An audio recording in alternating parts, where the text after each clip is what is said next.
এদেশ স্বাধীন হয়েছে 54 বছর।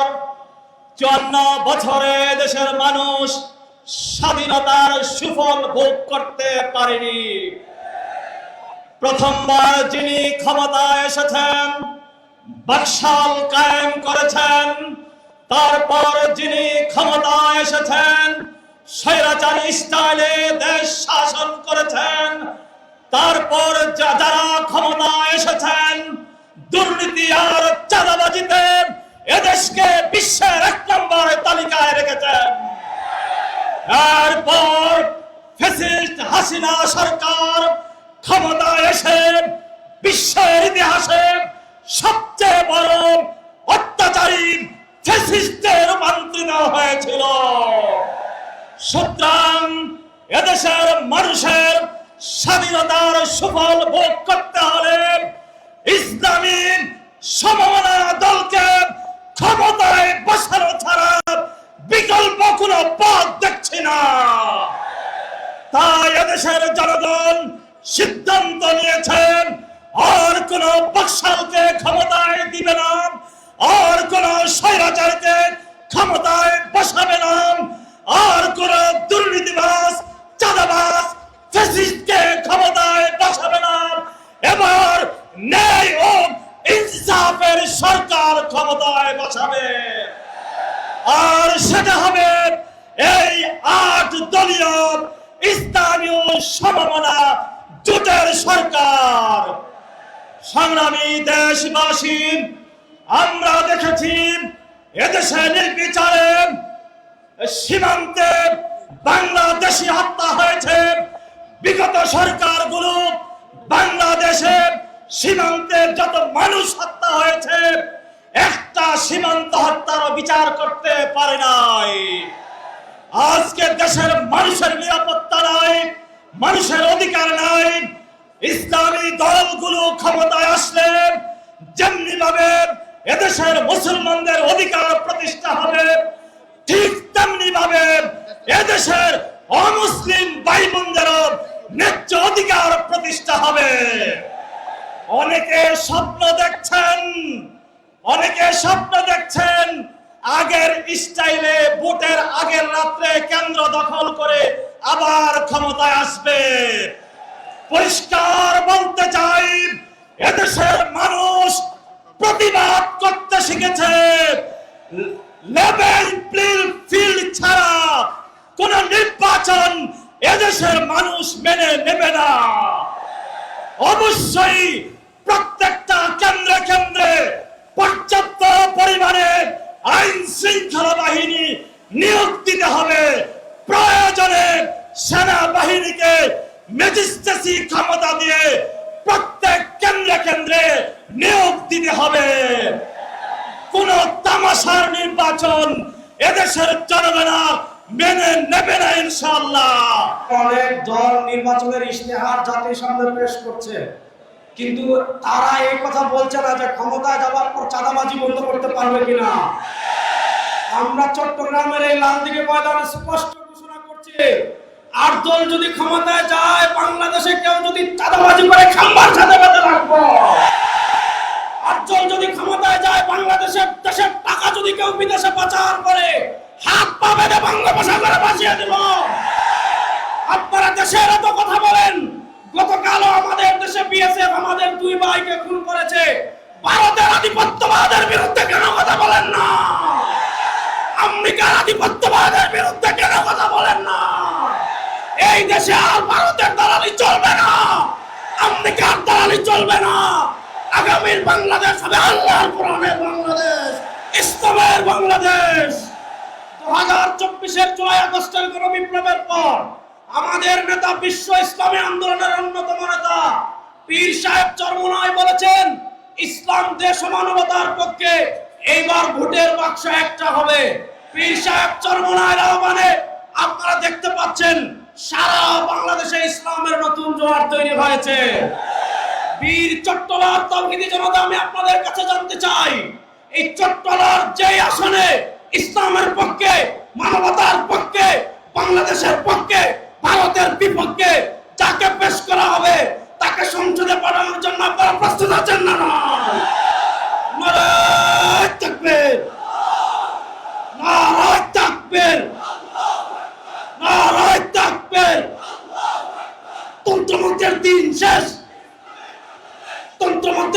বিশ্বাস। ব্রিটিশ বিরোধী আন্দোলনের সাক্ষী আজকের এই লালদিঘি 8 দলীয় জোটের আজকের এই সমাবেশে সম্মানিত সভাপতি, সম্মানিত 8 দলের শীর্ষ পর্যায়ের নেতৃবৃন্দ, আজকে আমাদের সামনে এমন একজন ব্যক্তি আছেন যাকে ফাঁসির কাস্টে দেওয়ার জন্য আওয়ামী ফ্যাসিস্ট অন্যায়ভাবে রায় দিয়ে ফাঁসির কাস্টে নিয়ে যেতে চেয়েছিল জনাব এটিএম আজহারুল ইসলাম। কারাগার ভেদ করে ফাঁসির মঞ্চ থেকে বিজয় বেশে আজকে সম্মানিত ইসলামী আন্দোলনের চরমনার সম্মানিত পীর না ইসলামী আন্দোলনের নায়েব আমির ফয়জুল করিম দামাত বারাকাতুল আলিয়া উনি এসেছেন, ধন্যবাদ জানাই। সম্মানিত এটিএম আজহারুল ইসলাম 2009 সালে লালদিঘির ময়দানে বক্তব্য রেখেছিলেন। সেই বক্তব্য প্রত্যেকটি অক্ষরে অক্ষরেই সত্যে প্রমাণিত হয়েছে। প্রিয় ভাই সব, আজকে সারা বাংলাদেশে 8 দলের পক্ষে তথা আগামী দিনে ন্যায় ইনসাফ বৈষম্যহীন একটি ইসলামী স্টেটের পক্ষে গণজোয়ার সৃষ্টি হয়েছে। আর এই গণজোয়ার দেখে কিছু সংখ্যক রাজনীতিবিদ ষড়যন্ত্র শুরু করেছে। আর আমাদের পার্শ্ববর্তী দেশ অতীতে যেমন বস্তা বস্তা টাকা আর অস্ত্র দিয়ে নির্বাচন বানচাল করতে চেয়েছিল, তারাও ষড়যন্ত্রে লিপ্ত হয়েছে। লালদিঘির ময়দান থেকে চট্টগ্রামবাসী আমরা ঘোষণা দিতে চাই, আগামী নির্বাচন কোন আধিপত্যবাদী গণতন্ত্র বিরোধী কোন শক্তি নির্বাচন বানচাল করতে পারবে না। লেভেল প্লেইং এর মাধ্যমে আগামী দিনে নির্বাচন হবে ইনশাআল্লাহ। তবে জুলাই সনদের আইনি ভিত্তি বাস্তবায়নের জন্য বর্তমান যারা উপদেষ্টা পরিষদ রয়েছেন, জুলাই সনদ আজকে সবাই মিলে আইনি ভিত্তি দেওয়ার জন্য 8 দলের পক্ষ থেকে আমরা দাবি দিচ্ছি। আইনি ভিত্তি দিতে অসুবিধাটা কোথায়? নিশ্চয় নির্বাচনের ব্যাপারে আপনাদের কোনো দুরভিসন্ধি রয়েছে। তাই আজকের এই লালদিঘির আন্তর্জাতিক সমাবেশে প্রিয় ভাইসব, সারা বাংলাদেশের মানুষ নির্বাচনের জন্য অপেক্ষা করছে। হারাগোর কেন নির্বাচন একদিন হবে? 8 দলীয় জোট দাবি করছেন পৃথক একটি দিনেই হানা ভোট দিতে হবে। যদি না হয় তাহলে নির্বাচনের দিন একটা হস্তক্ষেপের সম্ভাবনা রয়েছে। তাই আমরা জোর দাবি করছি, পৃথক একটি দিনের মধ্যেই আমাদের জুলাই ভিত্তি বাস্তবায়নের মাধ্যমে নির্দিষ্ট একটা দিনের মধ্যে হা না গণভোট আমরা দাবি করছি। প্রিয় ভাই সমাসন, আগামী দিনে যে গণজোয়ার সৃষ্টি হয়েছে 8 দলের পক্ষে, আমাদের সারা বাংলাদেশে আগামী দিনে ইসলামী রাষ্ট্র প্রতিষ্ঠা করার জন্য সারা বাংলাদেশের মানুষ আজকে ঐক্যবদ্ধ।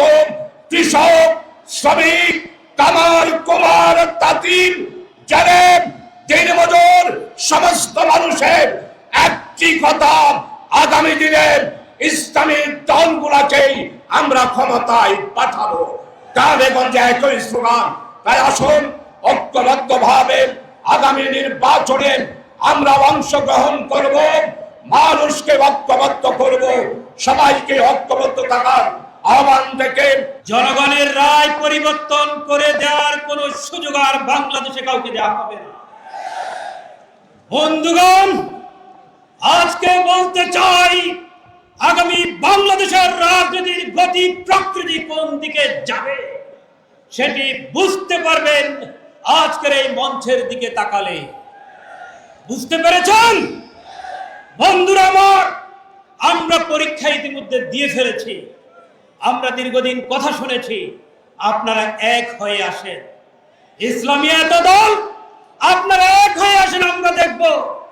আমরা পরীক্ষা দিয়ে ফেলেছে, এই জাতির কাছে বলতে চাই আপনাদের পরীক্ষা দেওয়ার পালা। বন্ধুরা আমার, আগামী বাংলাদেশের আগামী 100 বছরের রাজনৈতিক গবেষণাগুলো নিয়ন্ত্রিত হবে, রাজনৈতিক গবেষণাগুলো পরিচালিত হবে বর্তমান 8 দলের এই যে ঐক্যবদ্ধতা, এই ঐক্যবদ্ধ অবস্থান যদি ধরে রাখা যায়, আমরা এমন একটি বাংলাদেশ গড়তে চাই। অর্ধ দুনিয়ার কথা বলছে, আফ্রিকার সেনেগাল থেকে শুরু করে আফগানিস্তানের খাইবার পাখতুন পর্যন্ত, তখন আমেরিকা নামক কোন মহাদেশের অস্তিত্ব পৃথিবীতে ছিল না। আমেরিকা মহাদেশ আবিষ্কার হয়নি, অর্ধেকেরও বেশি দুনিয়া এমন একটি শাসন ব্যবস্থা প্রতিষ্ঠিত হয়েছিল। একটি মানুষ খুঁজে পাওয়া যায়নি যার অভাব আছে, একটি মানুষ খুঁজে পাওয়া যায়নি কর্মের কারণে যার ঘরে ভাগ জুটে নাই, একটি মানুষ খুঁজে পাওয়া যায়নি টাকার অভাবে বিচার পায়নি, একটি ঘটনাও ঘটে নাই ক্ষুধার যন্ত্রণায় চুরি করেছে আর তার হাত কাটা হয়েছে, একটি উদাহরণ নয়। বন্ধুরা আমার, এমন একটি কল্যাণ রাষ্ট্র আমরা প্রতিষ্ঠা করতে চাই। আপনারা সেই কল্যাণ রাষ্ট্র প্রতিষ্ঠা করার জন্য কাঁধে কাঁধ মিলিয়ে তো কাজ করতে রাজি আছে। রাজনীতি আর মানুষ গ্রহণ করবে না। জুলাই গণবিপ্লবের মাধ্যমে আজকে বাংলাদেশ পন্থীদের রাজনীতি বাংলাদেশে চলবে। এই নতুন বাংলাদেশ গঠনের পথে সংগ্রামী ভাইয়ের আমার 8 দলের 5 দফা দাবিকে আমরা বাস্তবায়ন করে গণতন্ত্রের পথে, আইনের শাসনের পথে, ইসলামী মূল্যবোধের পথে আমাদের প্রিয় জন্মভূমিকে এগিয়ে নিয়ে যাব ইনশাআল্লাহ। বাংলাদেশের মানুষ সাদাবাজ মুক্ত বাংলাদেশ চায়, লুটতরাজ মুক্ত বাংলাদেশ চায়।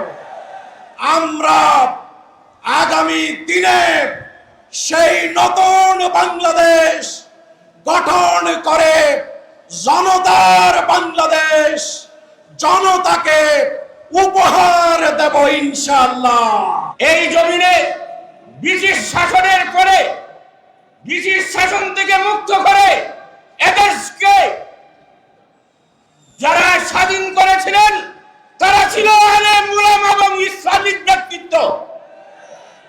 এবং পাকিস্তান সৃষ্টি হয়েছিল ইসলামের জন্য। এই বাংলাদেশ ছিল পাকিস্তান নামে একটি ইসলামিক দেশ।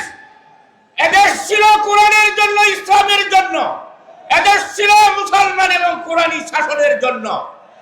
আমরা এই দেশের এই স্বাধীনতা আমাদের কিছু জালেম শাসক, কিছু পাকিস্তানি স্বৈরা শাসকের কারণে এই ইসলামের নামে দেশ থেকে আমরা হারিয়েছিলাম।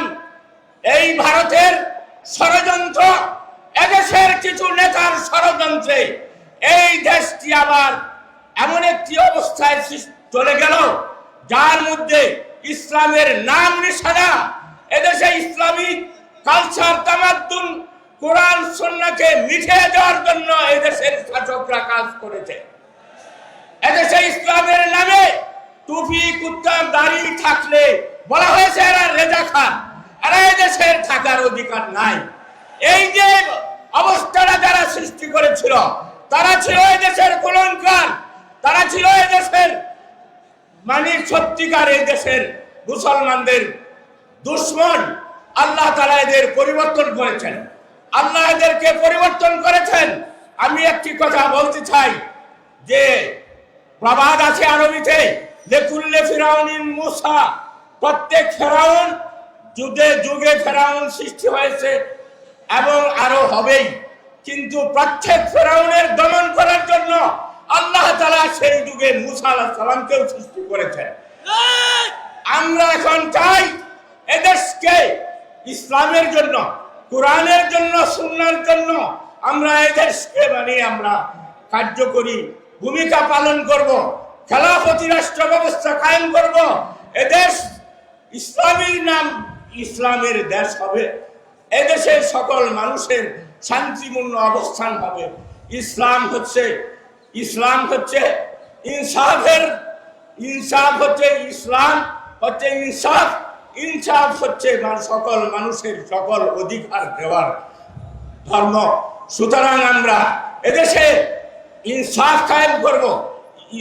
ইসলাম মানে ইনসাফ, সকল মানুষের সকল অধিকার পাবে। আল্লাহ যেন এদেশকে ইসলামের জন্য, এদেশকে কোরআন সুন্নাহর জন্য কবুল করেন। আপনারা কি সবাই কোরআন সুন্নাহর পক্ষে থাকবেন? আগামী নির্বাচনে আপনারা কি ভোট দেবেন? ইনশাআল্লাহ। জুলাই বিপ্লবের মাধ্যমে এই দেশে যেই নতুন দিগন্তে নতুন সূর্য উদিত হয়েছে, বাংলাদেশের মানুষ নতুন করে আবার স্বপ্ন দেখছে একটি নতুন বাংলাদেশ বিনির্মাণের। সেই নতুন বাংলাদেশে আমরা অতীতের সমস্ত বস্তাপচা সমস্ত ব্যবস্থাকে আমরা বিদায় করে একটি নতুন ব্যবস্থার মাধ্যমে বাংলাদেশকে একটি সুশাসনের অধিকারী একটি নতুন বাংলাদেশ আমরা দেশের জনগণকে উপহার দিতে চাই। সেই লক্ষ্যে ৮ দল বিপ্লবের চেতনাকে ধারণ করে মৌলিক সংস্কারের মাধ্যমে আবু সাইদ মুগ্ধদের রক্তের ত্যাগের বিনিময়কে বাস্তবায়ন করার জন্য তাদের চেতনাকে ধারণ করে জুলাই সনদের পক্ষে অবস্থান নিয়েছে। আমরা পরিষ্কার ভাষায় বলতে চাই, আমরা লক্ষ্য করছি একটি দল পরোক্ষভাবে জুলাই সনদের বিরোধিতা করছে। আমরা পরিষ্কার ভাষায় বলতে চাই, আগামী জাতীয় নির্বাচনের দিন যেই গণভোট অনুষ্ঠিত হবে, আমরা আওয়াজ দিচ্ছি সেই গণভোটে হার পক্ষে ৮ দলের জনগণ থাকবে।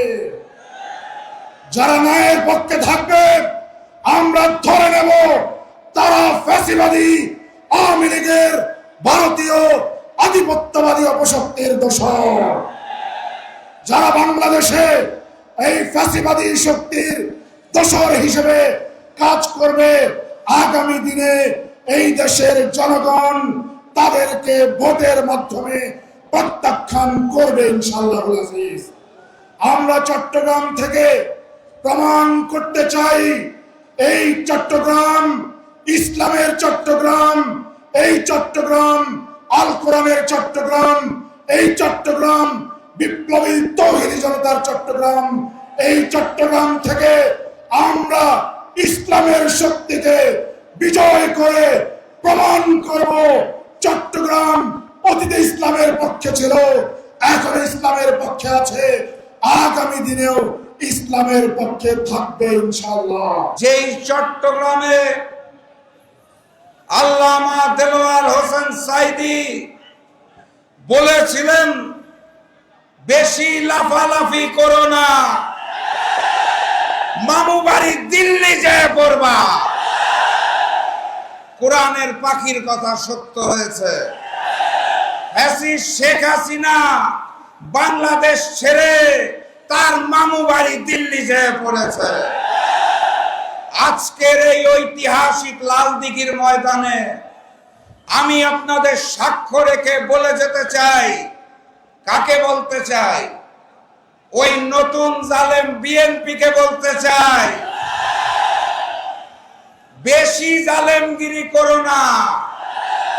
তোমাদের মামু বাড়ি হিন্দুস্তানও নয়, তোমাদের খালা বাড়ি মায়ানমারও নয়, সীমান্তের পাশে তোমাদের মামু বাড়ি নাই, খালা বাড়িও নাই, তোমাদের বঙ্গোপসাগর যেয়ে পড়তে হবে।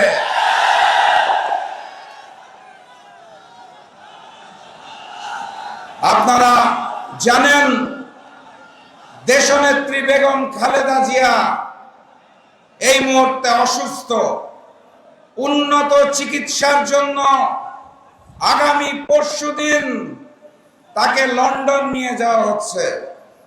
আমরা দেশনেত্রী বেগম খালেদা জিয়ার সুস্থতা কামনা করি এবং দোয়া করি। একই সাথে সাথে ভাবতে খুব অবাক লাগে, যেই সন্তান তার মায়ের বিপদে পাশে এসে দাঁড়াতে পারে না, সেই সন্তান দেশের বিপদে কিভাবে পাশে এসে দাঁড়াবে? বীর চট্টলার ইতিহাস, সংগ্রামের ইতিহাস, বীর চট্টলার ইতিহাস, লড়াইয়ের ইতিহাস। আমি বিশ্বাস করি এই বীর চট্টলাবাসী আগামীতে বাংলাদেশে নতুন কোনো ফ্যাসিস্টকে আসতে দেবে না ইনশাআল্লাহ। সংগ্রামী সাথী এবং বন্ধুগণ, জাতীয় নির্বাচনের আর 64 দিন বাকি আছে। ফেব্রুয়ারি মাসের 8 তারিখ জাতীয় নির্বাচন হবে।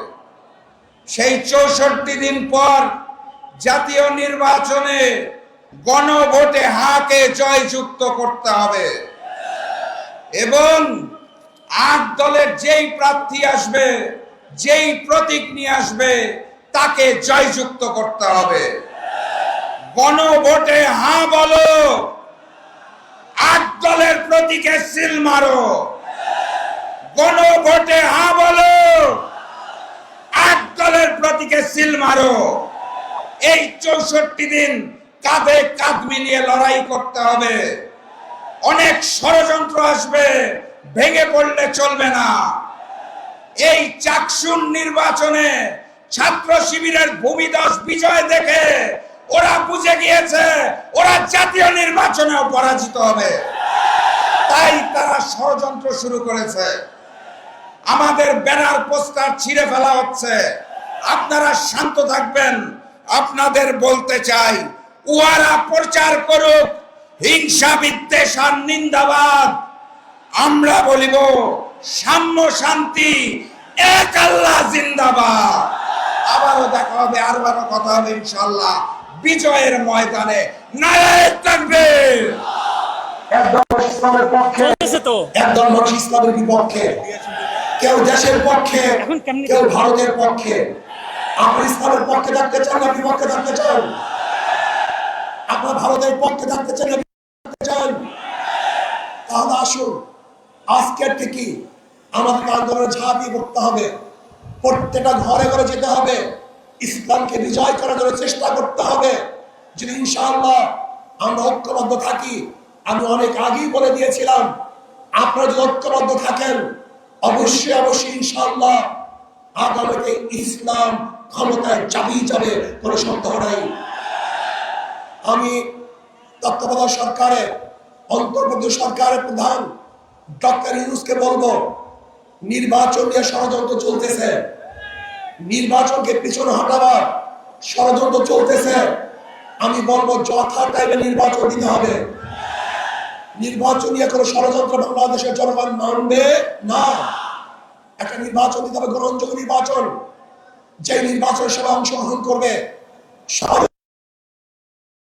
কোনো গুন্ডা থাকবে না, রাস্তাও থাকবে না, ভোট দখল চলবে না, কেন্দ্র দখল চলবে না, কাউকে হুমকি ধুমকি দেওয়া চলবে না। বর্তমান প্রত্যেকে নীতি আদর্শ রক্ষা করার জন্য, বাস্তবায়নের জন্য চেষ্টা করবে।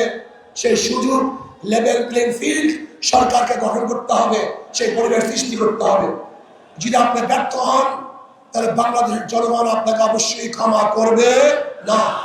আসুন, আমরা সমৃদ্ধভাবে আমাদের ইসলাম হুকুমত কায়েম করার জন্য আমাদের যা কিছু আছে সব নিয়ে ঝাঁপিয়ে পড়বো অবশ্যই ইনশাআল্লাহ। 15.5 বছর টানা 9 থেকে 24 সালের জুলাই মাস পর্যন্ত বাংলাদেশের মানুষ স্বস্তিতে কথা বলতে পারেনি। বাংলাদেশের মানুষের জীবনের কোনো নিরাপত্তা ছিল না। বাংলাদেশের মানুষ অবিচার, নির্যাতনের শিকার হয়ে কোথাও সামান্যটুকু বিচার পায়নি। বাংলাদেশ দুর্নীতিতে ভেসে গিয়েছিল। দেশের টাকা লুণ্ঠন করে বিদেশে পাচার করা হয়েছিল। এক নয়, দুই নয়, 28 লক্ষ কোটি টাকা। আর তারা রাস্তাঘাট এবং দালান তৈরি করেছিল রোডের বদলে বাঁশ দিয়ে। একবার একটা মেয়েকে এরকম একটা ডিবেটে বলতে শুনলাম যে আজ যদি কবি বেঁচে থাকতেন তিনি বলতেন বাঁশবাগানের মাথার উপর চাঁদ উঠেছে ওই, চাঁদের জায়গায় চাঁদ তো আসে, বাঁশগুলো সব কই। সব বাঁশ উদা হয়ে গিয়েছিল। সম্মানিত দেশবাসী, আমাদেরকে উন্নয়নের গল্প শোনাতো, বলতো বাংলাদেশ এখন সিঙ্গাপুর, বাংলাদেশ এখন কানাডা। হ্যাঁ, বাংলাদেশ কানাডা হয়েছে তাদের জন্য। এই ফেসিবাদ শুধু প্রতিপক্ষ রাজনৈতিক দলকে আঘাত করে নাই, তারা বড় আঘাত দিয়েছিল আলিম উলামার উপর। হেফাজতে ইসলামের নেতারা সারা দেশে অন্যায়ের বিরুদ্ধে প্রতিবাদ করেছিলেন। আলিম উলামা, মুফাজ্জল কেরাম, আইকাম, তাদেরকে হত্যা করার পর, খুন করার পর প্রখ্যাত প্রধানমন্ত্রী বলেছিলেন কেউ মারা যায়নি, ওখানে লাল রঙের যে তরল পদার্থ দেখেছেন এটা মোল্লা মৌলবীরা কিছু রং ছিটকে রেখেছিল। লজ্জা! মানুষ খুন করার পরে আবার মানুষের রক্ত নিয়ে উপহাস, এটি ছিল তাদের বৈশিষ্ট্য।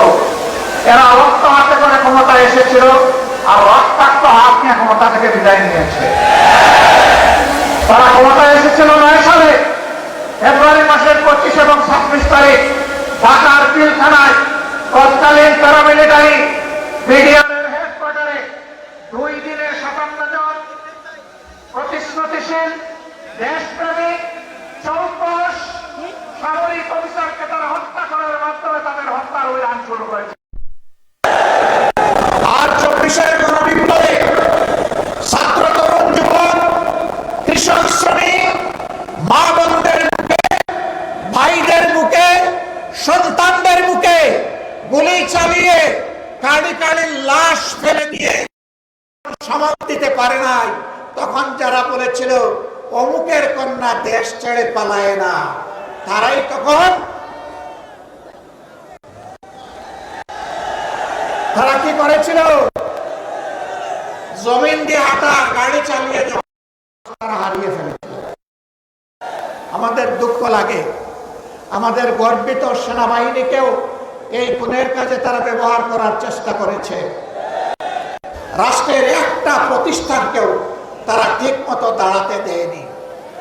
বিচার বিভাগ ধ্বংস করেছে, নির্বাচন কমিশন ধ্বংস করেছে, দুর্নীতি দমন কমিশনকে বগলের নিচে নিয়েছে, মানবাধিকার কমিশনকে তাদের পকেটে ঢুকিয়ে ফেলেছে। এইভাবে দেশের সব কিছু তারা ধ্বংস করেছিল। ফেসিবাদীরা বিদায় নিয়েছে, ফেসিবাদ এখনো বিদায় নেয় না। আমরা পরিষ্কার বলতে চাই, ফেসিবাদ কালো না লাল, কোন ফেসিবাদকে আর বাংলার জমিনে বরদাস্ত করা হবে না ইনশাআল্লাহ। কেউ যদি ফেসিবাদের বসে আবার কথা বলেন, কেউ যদি আবার ফেসিবাদীদের মতো আচরণ করেন, তারা কোন পথ খুঁজে পাবেন আমরা জানি না, কিন্তু আমরা তাদেরকে পরিষ্কার ভাবে বলে দিতে চাই, বাংলার জমিনে এই দেশের আপামর ছাত্র, তরুণ, মেহনতি জনতার ফেসিবাদকে বরদাস্ত করবে না। আমরা অতীতে রুখে দিয়েছিলাম আল্লাহর উপর ভরসা করে, ভবিষ্যতেও কেউ মাথা তুললে তাও রুখে দেওয়া হবে ইনশাআল্লাহ, কাউকে ছাড় দেওয়া হবে না। সম্মানিত বন্ধুগণ, আজান হয়ে যাচ্ছে, আমরা কথা বলবো না। আমরা কোন বিশেষ দলের বিজয় চাচ্ছি না, আর দলেরও বিজয় চাচ্ছি না। আমরা বাংলাদেশের 18 কোটি মানুষের আকাঙ্ক্ষার বিজয় চাই, আর সেই আকাঙ্ক্ষার বিজয় হবে কোরআনী আইনের মাধ্যমে ইনশাআল্লাহ। এর বাইরে গিয়ে এটা প্রমাণিত হয়ে গেছে, কোনো কিছু দিয়ে আর বাংলাদেশকে এগিয়ে নেওয়া সম্ভব নয়, সুশাসন প্রতিষ্ঠা করা সম্ভব নয়। সারা বাংলাদেশ ইনশাআল্লাহ কোরআনের আলোকে আবাদ হবে। আগামীর বাংলাদেশ কোরআনের বাংলাদেশ। আল্লাহর নবী মুহাম্মদুর রাসূলুল্লাহ সাল্লাল্লাহু আলাইহি ওয়াসাল্লাম আর তার হাতে গড়া সোনার মানুষ সাহাবায়ে কেরাম রিদওয়ানুল্লাহি তাআলা আলাইহিম আজমাইনের পথ ছেড়ে দুনিয়ায় কখনো শান্তি আসে নাই, দুনিয়ায় কখনো শান্তি আসবে না। আমরা কোরআনকে বুকে নিয়ে, রাসূল করিম সাল্লাল্লাহু আলাইহি ওয়াসাল্লামের সুন্নাহকে বুকে নিয়ে, সাহাবায়ে কেরাম রিদওয়ানুল্লাহি তাআলা আলাইহিম আজমাইনের রেখে যাওয়া আমানতকে বুকে নিয়ে আমরা বাঁচতে চাই, আমরা মরতে চাই, আমরা আল্লাহর দরবারে হাজিরা দিতে চাই। আমরা কোনো লাল চক্ষুকে পরোয়া করব না, কোনো দাদা বাবু মানি না, কোনো বড় ভাই, সকলের সাথে আমাদের সম্পর্ক হবে সমতা এবং পারস্পরিক সম্মানের ভিত্তিতে ইনশাআল্লাহ। আগামী সেই বাংলাদেশ, মানবিক বাংলাদেশ, কোরআনের বাংলাদেশ গড়ায়। মজলুম আমির হেফাজত শহীদ ইসলাম আল্লামা জুনায়েদ বাবুনগরী রহমতুল্লাহ আলাইহির প্রতি শ্রদ্ধা এবং তাদের রুহের মাগফিরাত কামনা করে আজকের এই চট্টগ্রামের ঐতিহাসিক লাল দিঘি ময়দানের জনসমুদ্রকে লক্ষ্য করে আমরা পরিষ্কার বার্তা দিতে চাই। বাংলাদেশ আমাদের এই গরিব দুঃখী মেহনতি মানুষের রক্ত আর ঘামে গড়া এই বাংলাদেশ আর কোনদিন শুধুমাত্র বনেদি আর শুধুমাত্র বনেদি এবং বড়লোকদের বাংলাদেশে আর থাকবে না ইনশাআল্লাহ। বাংলাদেশ গরিব প্রজা সাধারণদের বাংলাদেশে পরিণত করবার জন্য যে আন্দোলন, যে সংগ্রাম শুরু হয়েছে, ইনশাআল্লাহ এই সংগ্রাম মঞ্জিল পর্যন্ত পৌঁছবে। আমরা পরিষ্কার ভাষায় বলেছি, বড় বড় রাজনৈতিক দলগুলোর পক্ষ থেকে অনেক অফার দেওয়া হয়েছে, ছোট ছোট রাজনৈতিক দলগুলোকে বিভিন্ন আসন সমঝোতার অফার দেওয়া হয়েছে। আমাদের পরিষ্কার বক্তব্য, শুধুমাত্র জমিদারদের অংশীদার সাধারণ মানুষের লভ্যাংশের ভিত্তিতে আর বাংলাদেশ চলবে না। আমরা বাংলাদেশে আমাদের অধিকার চাই, মালিকানা কায়েম করতে চাই। গরিব মেহনতি মানুষ, আমরা তোমাদেরকে ইসলামের বার্তা পৌঁছে দিতে চাই। ইসলাম যে বৈষম্যহীন সমাজ ব্যবস্থা উপহার দিয়েছে, বিশেষ করে অর্থনীতির ক্ষেত্রে ইসলাম যে সুষম বন্টনের অর্থ ব্যবস্থা উপহার দিয়েছে, কাইলা ইয়াকুনা দুলাতাম বাইনাল আগনিয়াই মিনকুম, একটি শ্রেণী বিশেষের কাছে রাষ্ট্রের যাবতীয় সম্পদ কুক্ষিগত হবে, সেই বিজাতীয় পুঁজিবাদী অর্থ ব্যবস্থার কবর তৈরি করে সেই ধ্বংসস্তূপের উপর আল্লাহর কোরআনের অর্থ ব্যবস্থা বাস্তবায়ন করা হবে ইনশাআল্লাহ। আমাদেরকে বিগত দিনগুলোতে শুধু উন্নয়নের গল্প শোনানো হয়েছে। উন্নয়নের গল্পের একটা দৃষ্টান্ত আমরা দিয়ে থাকি। কেমন উন্নয়ন? বলে যে বাংলাদেশের আয় বেড়ে গেছে। কিভাবে আয় বাড়লো? বলে যে মাথা পিছু আয় বেড়েছে, পার ক্যাপিটা ইনকাম। 2025-24-25 অর্থ বছরে বাংলাদেশের মানুষের মাথা পিছু আয় হলো $2,820। আমাদের বাংলাদেশি মুদ্রায় 3,40,000 টাকা প্রতি মাসে বাংলাদেশের মানুষের গড় আয়। আমি এই বিশাল জনসমুদ্রকে জিজ্ঞাসা করতে চাই, আপনারা কয়জন প্রতি মাসে 3,40,000 টাকা আয় করেন? তাহলে কারা আয় করে 3,40,000 করে? সংগ্রামী সাথী ও বন্ধুগণ, ব্যাপারটা হলো এরকম। একজনে খাল পার হতে গিয়েছে, জিজ্ঞাসা করেছে গরিব একজন কৃষককে, খালে কি আমার ঠাই হবে? গরিব বলে যে না, খালে ঠাই হবে না, এই খালের মধ্যখানে 5 হাত পানি।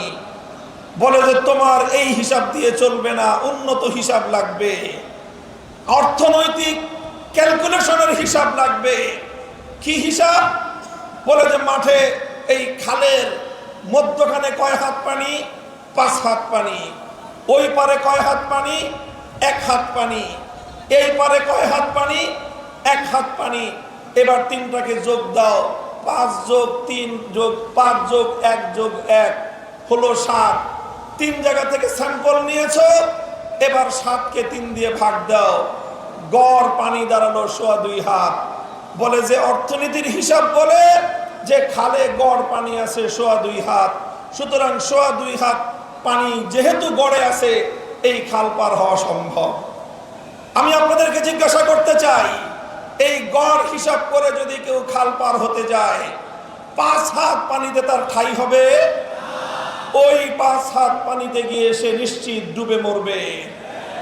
আমাদেরকে উন্নয়নের গল্প শোনায়, বাংলাদেশ থেকে লক্ষ লক্ষ কোটি টাকা দুর্নীতি করে দুর্নীতিবাজদের আকাশচুম্বী আয়, সাধারণ মানুষের নাভিশ্বাস ওঠা, দারিদ্র সীমার নিচে বসবাস করা সেই জনতার আয়ের সঙ্গে গড় হিসাব করে পার ক্যাপিটা ইনকাম দিয়ে, মাথাপিছু আয় দিয়ে বাংলার মানুষকে বারবার ধোঁকা দেওয়া হয়েছে, প্রতারণা করা হয়েছে। এবার ইসলামী দলগুলোর ঐক্যবদ্ধ আন্দোলনের মধ্য দিয়ে গোটা বাংলার তৌহিদি জনতা জেগে উঠেছে। ভারতবাদীর রাজনীতি আর বাংলার মাটিতে চলবে না। এবার বাংলার জমিন, এদেশের সাধারণ মানুষের বিজয়ের মধ্য দিয়ে আল কোরআনের শাসন কায়েম হবে ইনশাআল্লাহ। কোরআনী অর্থ ব্যবস্থা, আল কোরআনের বিচার ব্যবস্থা, ইসলামের শাসন ব্যবস্থা, ইসলামী শিক্ষা ব্যবস্থা বাস্তবায়নের মধ্য দিয়েই সোনার বাংলাদেশ আমরা গড়ে তুলব ইনশাআল্লাহ। আপনারা ঐক্যবদ্ধ থাকবেন তো? আমরা বলি সোনার বাংলাদেশ দেখা শেষ, নতুন বাংলাদেশ দেখা শেষ, সবুজ বাংলাদেশ দেখা শেষ, ডিজিটাল বাংলাদেশেও দেখা শেষ। এবারের বাংলাদেশ দেখতে চাই ইসলামের বাংলাদেশ, আল কোরআনের বাংলাদেশ, খেলাফতের বাংলাদেশ। হাতে হাত রেখে টেকনাফ থেকে তেতুলিয়া সকল ষড়যন্ত্রের বিরুদ্ধে, চক্রান্তের বিরুদ্ধে, আধিপত্যবাদের বিরুদ্ধে আমরা ইস্পাত কঠিন জনতার যে ঐক্য গড়ে তুলেছি, জনতার বিজয়ের মধ্য দিয়েই ইনশাআল্লাহ চূড়ান্ত লক্ষ্যে পৌঁছবে। আপনারা সকলেই যার যার জায়গা থেকে ঐক্যবদ্ধ প্রচেষ্টা চালিয়ে যাবেন তো ইনশাআল্লাহ। আজকের এই বিশাল গণসমুদ্রর গণসমাবেশ আল্লাহর রহমতে সাফল্যমণ্ডিত হয়েছে। এখন থেকে ঐক্যবদ্ধভাবে আগামী জাতীয় নির্বাচন এবং গণভোটে হা বাক্সকে বিজয়ী করবার জন্য ময়দানে নেমে পড়বো ইনশাআল্লাহ আমরা। নাসরুম মিনাল্লাহি ওয়া ফাতহুন করিব ওয়া আখিরু দাওয়ানা আলহামদুলিল্লাহি রাব্বিল আলামিন। ওয়াসসালামু আলাইকুম ওয়া রাহমাতুল্লাহ। সুবহানাল্লাহি ওয়া বিহামদিহি, সুবহানাকাল্লাহুম্মা ওয়া বিহামদিক, আশহাদু আল লা ইলাহা ইল্লা আনতা, আস্তাগফিরুকা ওয়া আতুবু ইলাইক। ইয়া হাইয়্যু ইয়া কাইয়্যুম বিরহমাতিকা নাস্তাগীস। ইলাহুল আলামিন, রব্বুল আলামিন, এই বাংলার নির্যাতিত নিপীড়িত মানুষ, অধিকার হারা মানুষ শত শত বছর ধরে ঘাম দিয়ে, অশ্রু দিয়ে, রক্ত দিয়ে তারা এই জমিনকে আজাদ করেছে, মুক্ত করেছে। বারবার তারা প্রতারিত আর বঞ্চিত হয়েছে। এ আল্লাহ, আপনি এই বাংলার মাটিকে ইসলামের ঘাঁটি হিসেবে কবুল ফরমান।